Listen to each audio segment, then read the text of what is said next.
Sejam bem-vindos. Nós na nossa última parte do projeto de enfrentamento à Covid, com as recomendações para a atuação do fisioterapeuta respiratório. Eu sou o professor Luan César Ferreira Simões, sou do curso de Fisioterapia do Instituto de Saúde e Biotecnologia da Universidade Federal do Amazonas, e hoje eu convidei uma colega, a professora Ana Tereza do Nascimento Salles Figueiredo Fernandes, para poder fazer parte desse nosso momento, dessa nossa parte desse projeto.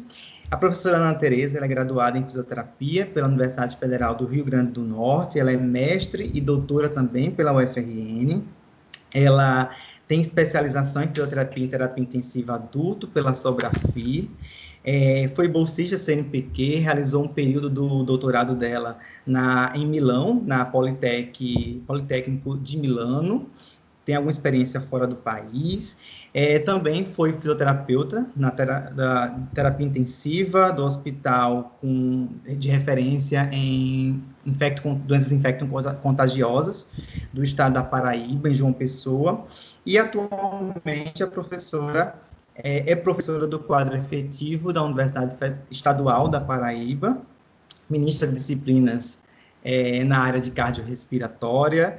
Então, eu desejo boas-vindas à professora, agradeço demais pela sua participação, certeza que a gente vai ter aqui uma conversa muito interessante, muito elucidativa sobre a atuação do fisioterapeuta, sobre as recomendações mais atuais que a gente tem à disposição.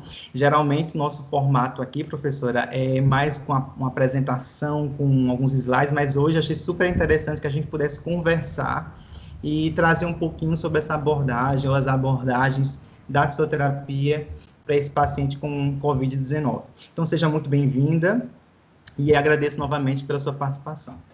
Bem, boa tarde. Eu gostaria de agradecer, a oportunidade de estar trocando experiências e ideias com você e com seus alunos, Nós já trabalhamos um tempo juntos e eu acho que o que é mais interessante, talvez até nesse período agora, é a gente poder possibilitar esses encontros de troca de experiências, e de enriquecer nossos alunos, tanto de uma maneira mais clara, e tentar fazê-los entender, o contexto da fisioterapia na pandemia, do Covid-19.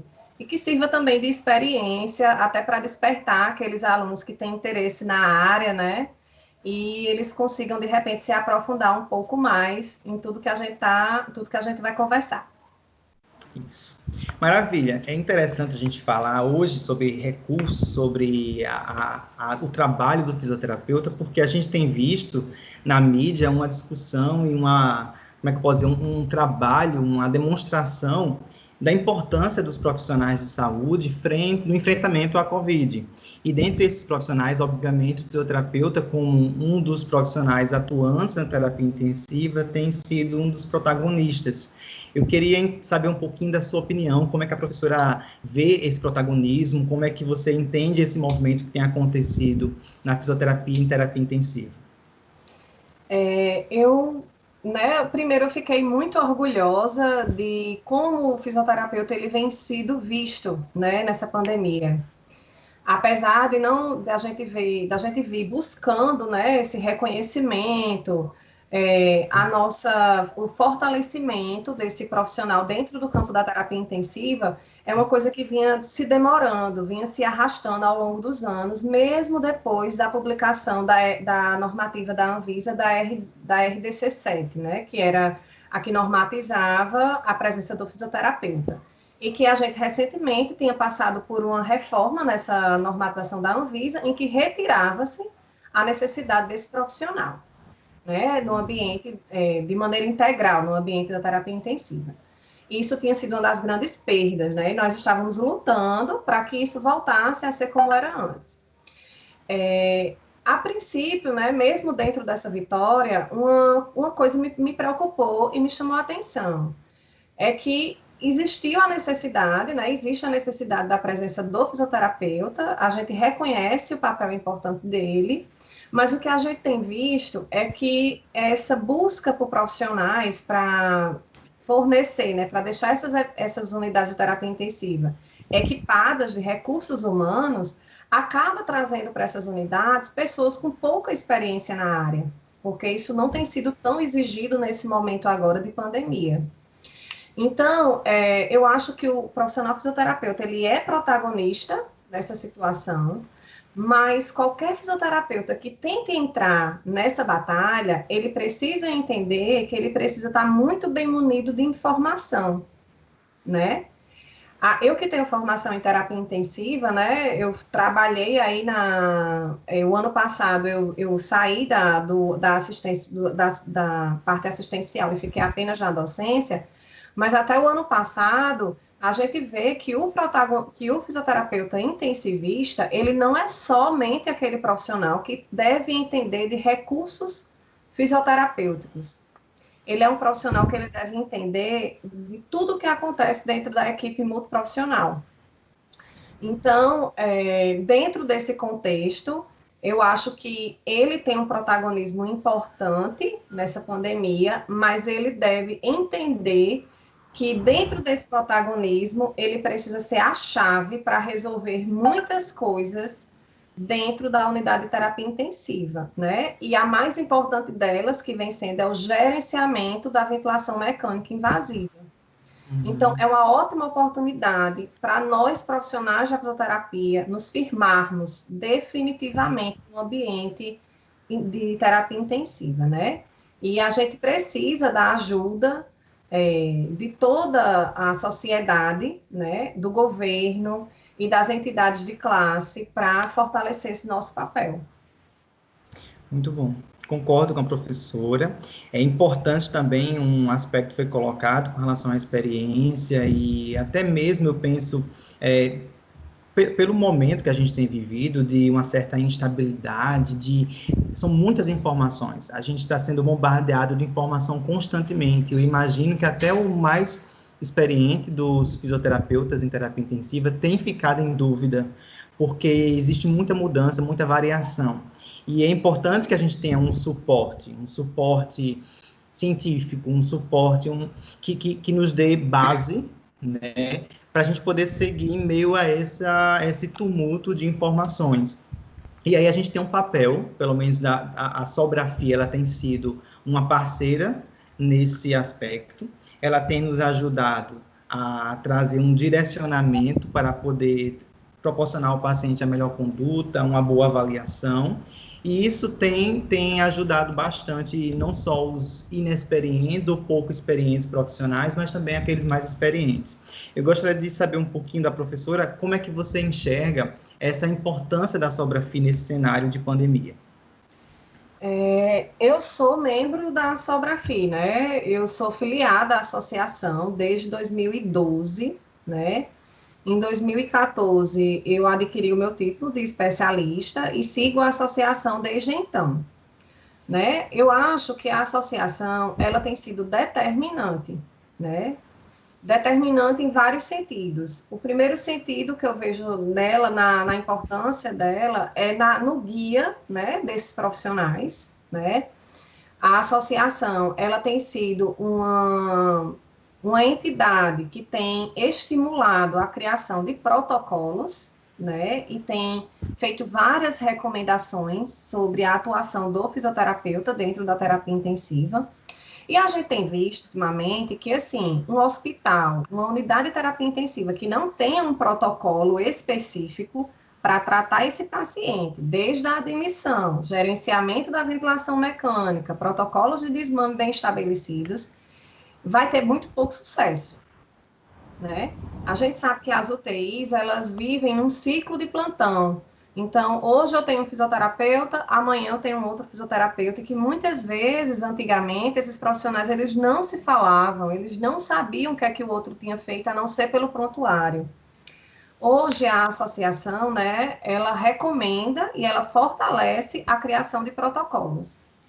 A outra forma que eu vejo de importância da associação é nessa união profissional, né? Seria assim, eu digo que cada entidade de classe, ela fica mais forte se ela se une cada vez mais. E eu acho que a Sobrafia, nesse contexto, ela tem sempre promovido, né, gerado eventos, publicado, suas publicações também têm sido muito importantes, para que a gente se una como profissional e a gente tente unificar a linguagem, né, e os nossos tratamentos. Então, eu vejo a Sobrafi como um papel determinante agora, nesse contexto da Covid-19. Uhum.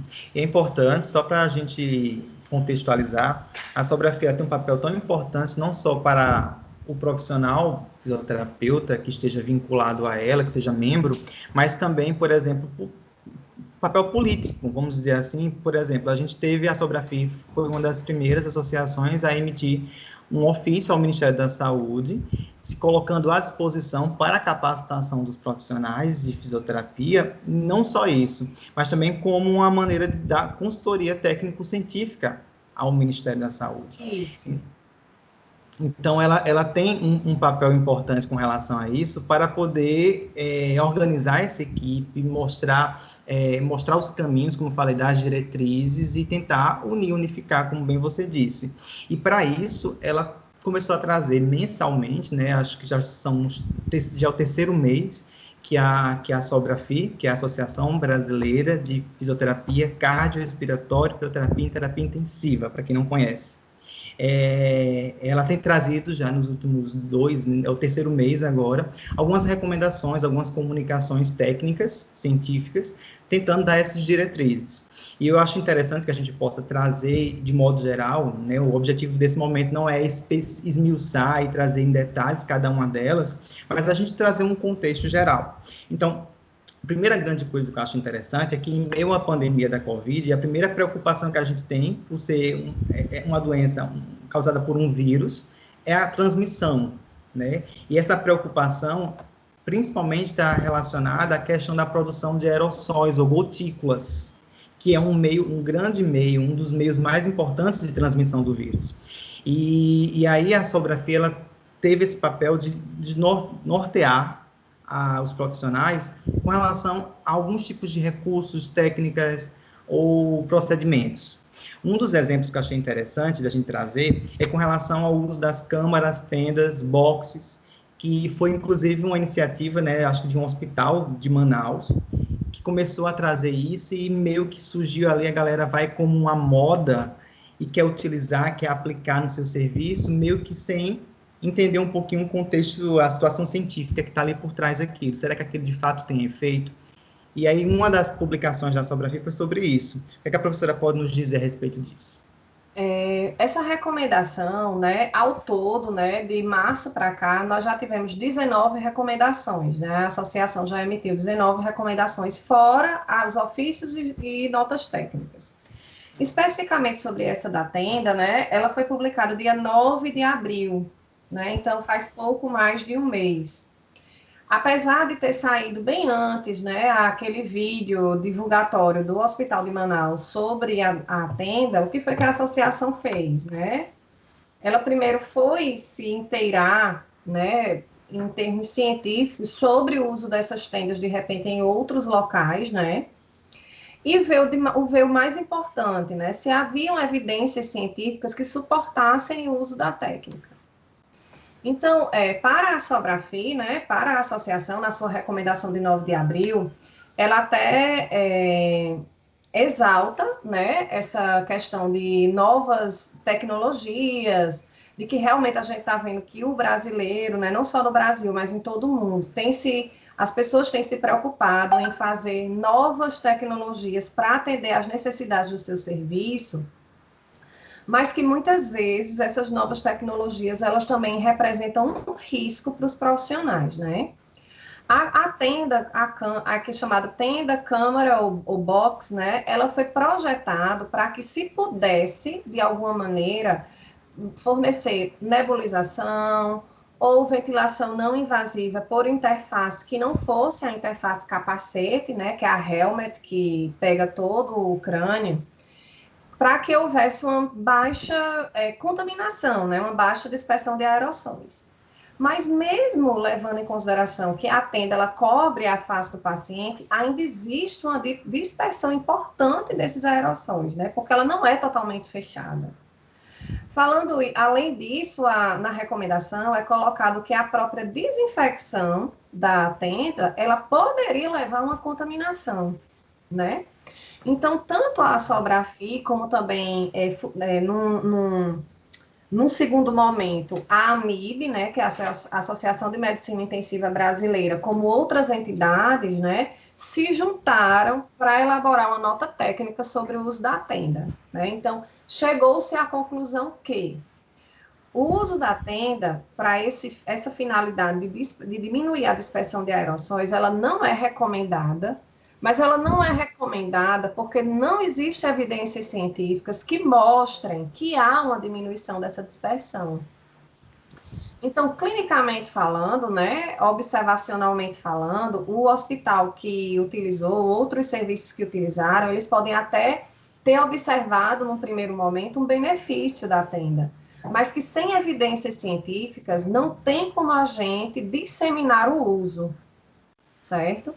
E aí é um outro papel importante da associação, né, que as recomendações, elas são sempre criadas levando em consideração as evidências científicas.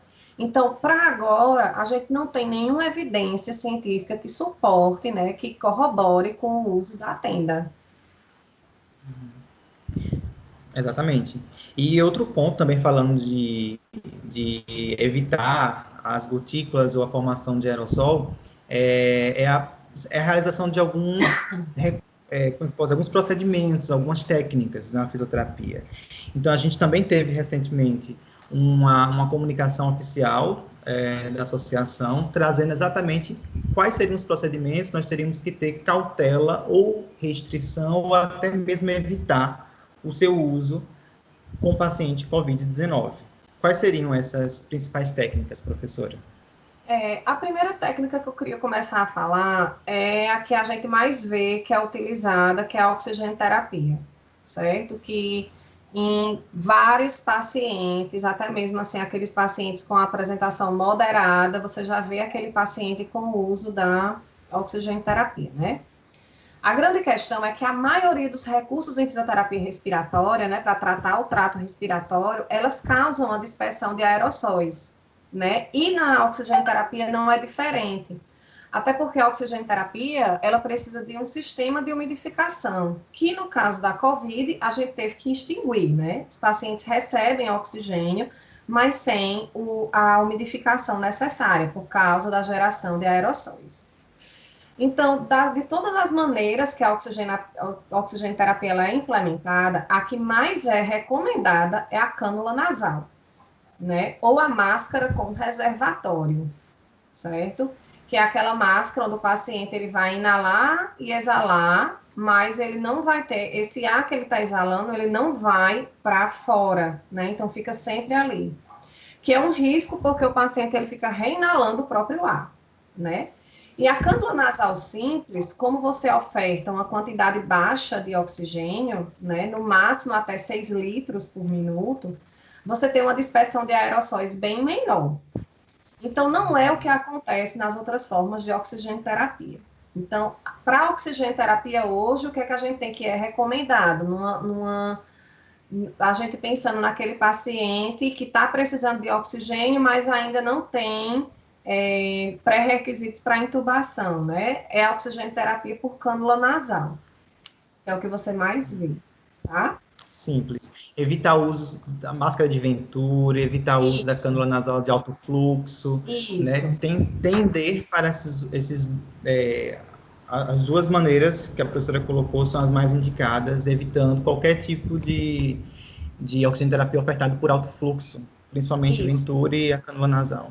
Por incrível que pareça, existem alguns estudos que mostram que a cânula nasal de alto fluxo, ela tem uma dispersão menor que a máscara de Venturi. Mas, assim, eu já tentei achar esses estudos e, assim, para mim, eles precisam ser melhor analisados antes de que você faça essa afirmação. Porque a cânula nasal de alto fluxo, ela chega a ofertar até 30 litros de oxigênio para o paciente. Então, não tem como você ofertar 30 litros de oxigênio sem ter uma dispersão de aerossóis. Então, é uma coisa que você precisa avaliar criticamente falando, certo?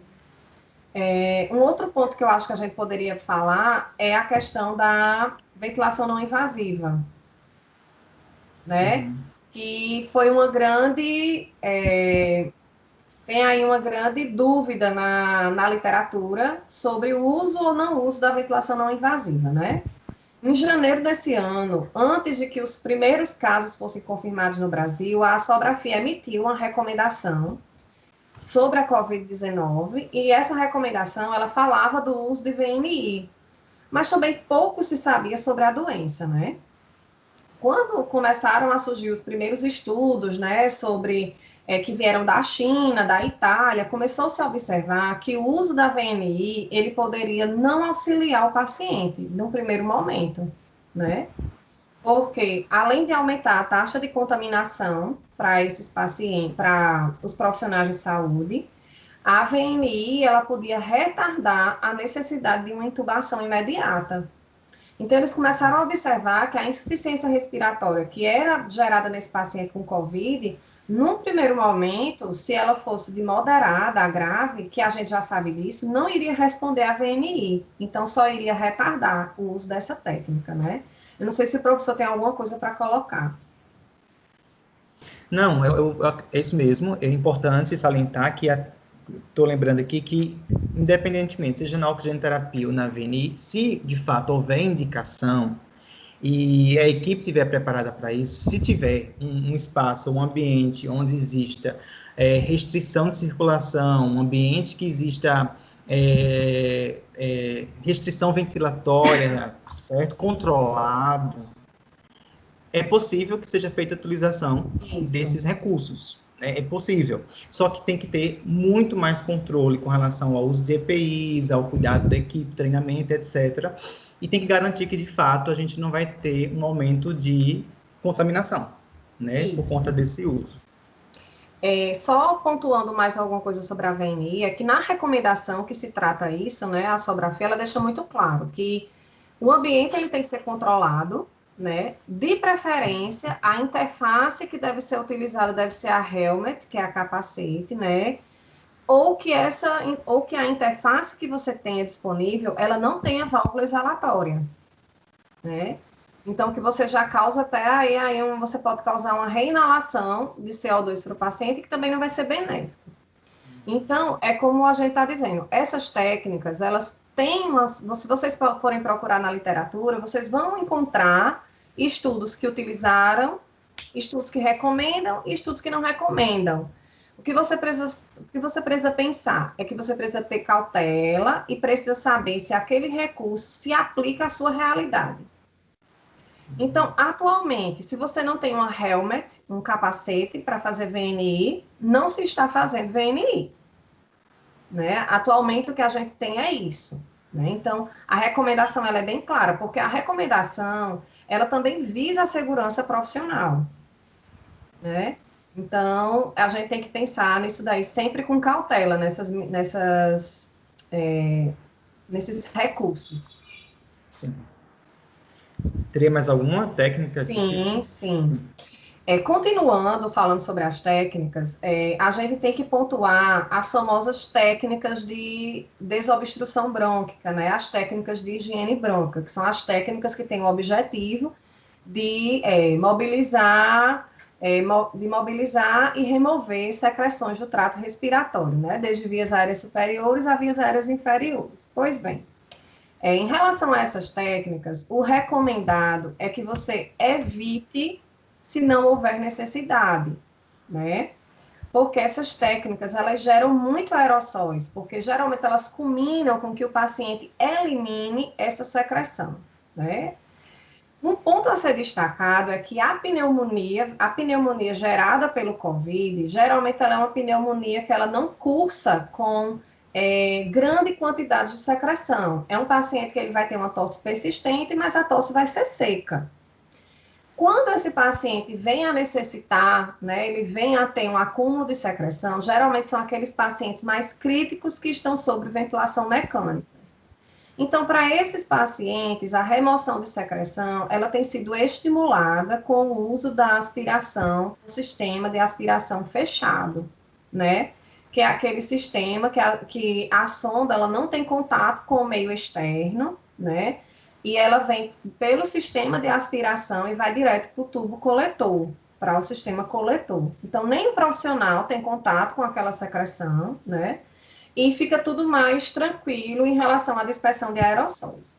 Mas aquelas técnicas básicas de remoção de secreção, aceleração de fluxo expiratório, né, o aumento de fluxo expiratório, Huffing, terapia de expiração forçada, as técnicas clássicas, que não são mais tão utilizadas, mas são colocadas na recomendação, listadas como essas técnicas também, elas não são recomendadas devido à dispersão de aerossóis, né? Isso nas técnicas básicas. Uma técnica que a gente utiliza muito no ambiente da terapia intensiva é a hiperinsuflação manual com reanimador, né, com o ambu. Que a gente pode também chamar de bag squeezing, air staking, breathtaking, né, que elas são variantes da técnica, que elas visam tanto a hiperinsuflação pulmonar, né, você melhorar os volumes pulmonares, como o aumento desses volumes pulmonares geram também o fluxo turbilionar e também podem auxiliar na remoção de secreção. Então, essa técnica também, ela não deve ser utilizada por causa do aumento da dispersão de aerossóis, né? Por ela ser uma técnica amplamente divulgada, então ela tem sido evitada nesse contexto da COVID, tá? Em relação a recursos desses básicos que nós conhecemos, esses são os mais que têm sido falados nas evidências científicas e nas práticas clínicas. Pensando numa evolução do paciente, né, teria o treinamento muscular respiratório, que ele também é colocado dentro da recomendação, é um recurso que deve ser utilizado com cautela, né? Existe uma dispersão de aerossóis mínima no treinamento muscular respiratório, mas o que mais interfere nessa questão do treinamento é a questão da desinfecção do equipamento, né? Porque são dispositivos que você leva dentro da unidade de terapia intensiva para tratar o paciente. Então, aquele paciente que vai passar por ventilação mecânica, provavelmente ele vai ter uma fraqueza muscular respiratória e vai necessitar do uso de TMR, do treinamento. Porém, deve ser instituído com segurança, levando em consideração a intensidade, né, a frequência, a duração do treinamento, levando em consideração a desinfecção também do mesmo, para que seja seguro tanto para paciente como para profissional. Então, das técnicas básicas que mais têm sido faladas são essas. Muito bom.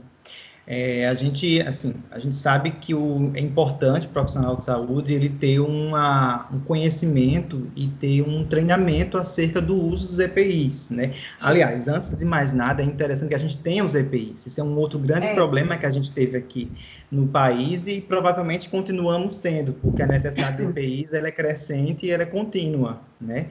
Então, a gente sabe que o número de profissionais de saúde infectados tem crescido também assustadoramente aqui no Brasil. Ontem eu fiz uma pesquisa, nós já estamos com mais de 31 mil profissionais de saúde infectados, né? Infectados pelo coronavírus. Então, assim, nós estamos, vamos dizer assim, nós estamos no máximo da insalubridade dos serviços. Né?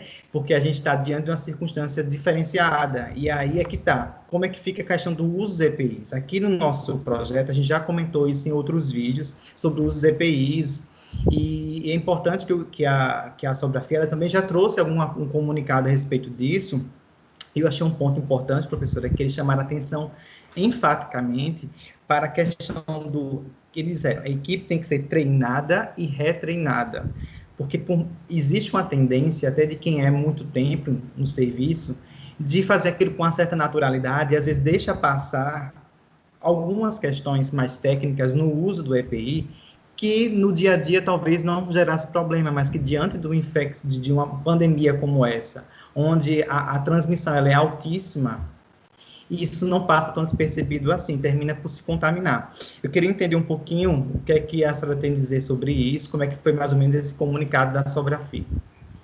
Em relação aos EPIs, eu diria que, assim, além da falta, né, do recurso, a gente tem falta de EPIs, né, para o Brasil inteiro, existiu também uma falta de treinamento, né? Eu diria que, assim, o mundo, ele foi pouco preparado para a Covid-19, né? A China vivenciou a Covid-19 e, aos poucos, ela foi soltando as informações e, quando chegou aqui, não se imaginava tanto que o mau uso do EPI poderia gerar infecções, né, para esses profissionais. Eu tive uma experiência que foi, eu trabalhava no hospital de referência, né, de doenças infecto-contagiosas aqui no estado da Paraíba, na cidade de João Pessoa. Então, eu vivenciei eu fui da linha de frente da H1N1, e a gente não tinha tantos pacientes como a gente tem com a Covid, e a gente também não tinha tantas precauções de EPI, né, não, a necessidade não era a gente não precisava usar face shield, a gente não precisava, a gente usava os capotes normais, né, as vestimentas normais, a gente usava os nossos sapatos normais, não existia essa preocupação com a transmissibilidade como se tem com a Covid-19. Quando começou a pandemia, né, que chegou finalmente aqui a Paraíba, eu entrei em contato com minhas colegas do hospital para saber como é que estava lá o andamento, se precisavam de algum suporte online, até para tirar dúvida, alguma coisa assim. E o pessoal deixou muito claro de que o que eles estavam com mais dificuldade é porque não havia um treinamento da equipe. Então, a gente tem dentro da equipe, né, a gente tem uma equipe que vai desde auxiliares e técnicos de enfermagem, da equipe fixa, né, que é o pessoal, a equipe de enfermagem, enfermeiro e técnicos de enfermagem. Nós temos nós fisioterapeutas e nós temos os médicos assistentes, né, de equipe fixa, né, de estar ali toda hora, todo dia trabalhando. Psicólogos, assistentes sociais, odontólogos, fonoaudiólogos, eles não estão imersos 24 horas ali dentro, como os outros profissionais estão. Então, a gente tem, assim, uma gama de profissionais que precisava ser treinado, porque nem todo mundo estava sabendo que o EPI poderia gerar, o mau uso do EPI poderia gerar uma infecção, né? E eu creio que a falta do EPI associado a esse mau uso são os grandes responsáveis por essa alta taxa de contaminação de profissionais da saúde, né? Em relação ao fisioterapeuta, né, a nossa linha de frente, ele está adiante, né, nós trabalhamos diretamente com a assistência ventilatória desse paciente, seja a nível de oxigênio terapia por cânula nasal simples ou por ventilação mecânica invasiva, a gente está contato direto com a produção de aerossóis, né. Então, na recomendação da Sobrafi, que foi emitida sobre EPIs, eles não se deteram tanto em falar sobre, por exemplo, a vestimenta, o sapato, mas eles ficaram mais voltados para aqueles equipamentos que eles chamam de equipamentos de proteção respiratória, né? Que são as máscaras e os óculos, né? Os óculos de proteção. Então, o que é interessante é que, mesmo diante dessa falta de insumos, né? O que a associação recomenda é o que os fabricantes dessas máscaras recomendam, é que elas não sejam reutilizadas, né? As máscaras que devem ser utilizadas devem ser aquelas N95, né? A N99 também, e tem outras duas que podem ser utilizadas dentro desse contexto, só que a diferença é que umas têm filtro e outras não têm.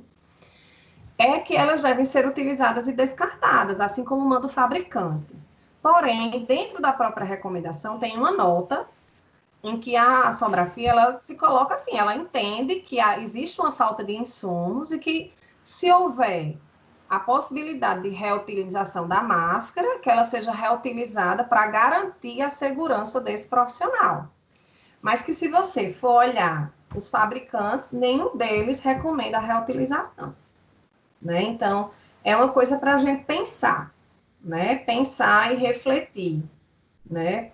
Em relação a a aquisição de insumos tanto a nível público quanto privado. Ok. Professora, a gente vai fazer um intervalo, nosso papo vai continuar aqui, daqui a pouco a gente volta com um segundo vídeo falando um pouquinho mais sobre essas nossas recomendações. Ok, até lá.